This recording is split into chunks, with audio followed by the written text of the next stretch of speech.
Moja kati ya matakwa ya Israel katika usitishaji wa mapigano huko katika ukanda wa Gaza ni juu ya Hamas kuachana na mapigano, lakini pia kuhakikisha wanapokonywa silaha.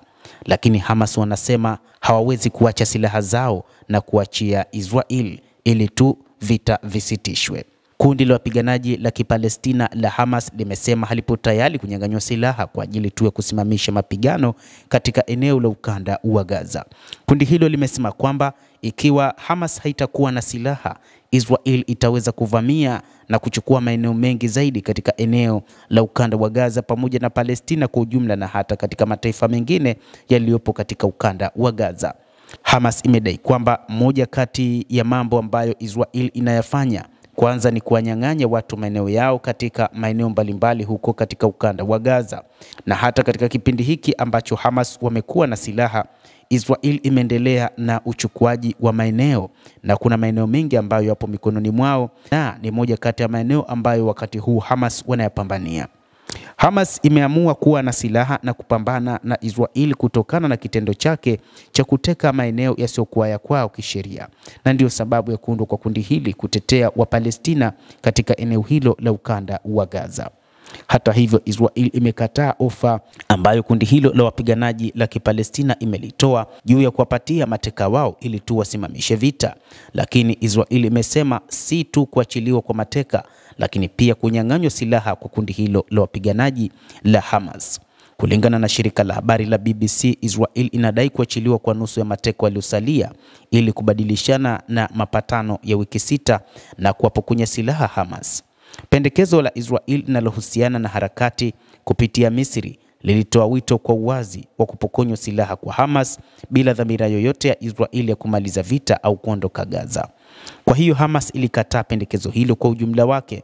Afisa katika kundi la Hamas alinukuliwa akisema Israel imetaka mara kwa mara kuwa Hamas iondoe udhibiti wa raia na usalama wa Gaza, huku kundi hilo la Kipalestina la wapiganaji likisisitiza kuwa makubaliano yoyote kusitisha mapigano lazima yasitishe vita na kufikia hatua kamili ya Israel ya kujiondoa katika eneo hilo.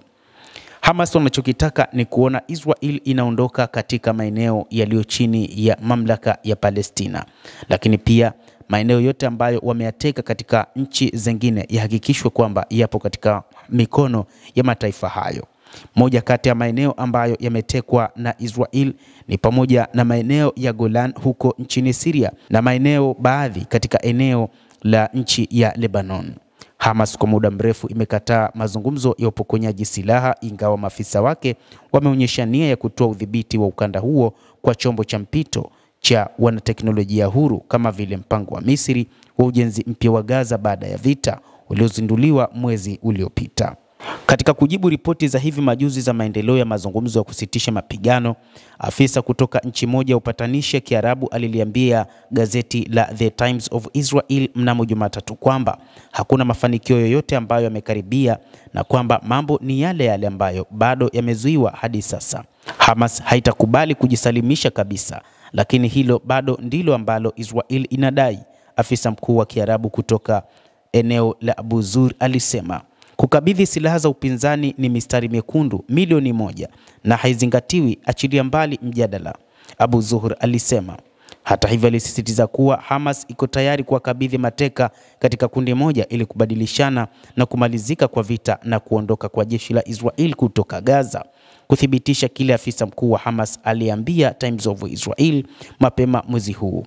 Familia za Waisrael walishikiliwa mateka huko Gaza na wafuasi waandamanaji kupinga kuachiliwa kwa mateka nje ya nyumba ya waziri mkuu na masuala ya kimkakati. Israel na Hamas zilitia saini makubaliano ya kusitisha mapigano kwa awamu ya mwezi mmoja wa Januari, ambayo ilisambaratika baada ya hatua yake ya kwanza ambapo Israel iliamua kufanya mashambulizi mapya katika eneo la ukanda wa Gaza. Hamas ilitaka kuvuka hadi awamu ya pili kama ilivyoainishwa katika makubaliano, lakini Israel ilitaka kuyafanyia kazi upya masharti hayo ili kuwakomboa mateka wengine bila kujitolea kukomesha vita vya kudumu kama ilivyotazamiwa katika awamu ya pili baada ya Hamas kukataa Israel iliyoanza tena mashambulizi yake huko Gaza mnamo Machi 18.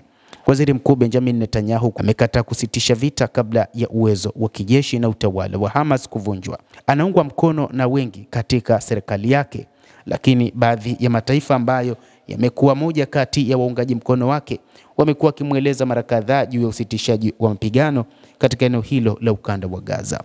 Endelea kutufuatilia mtazamaji wa The World News, na usisahau kulike, usisahau kucomment, lakini pia kusubscribe channel hii. Mimi ni Adam Hussein, endelea kuwa nasi wakati wote.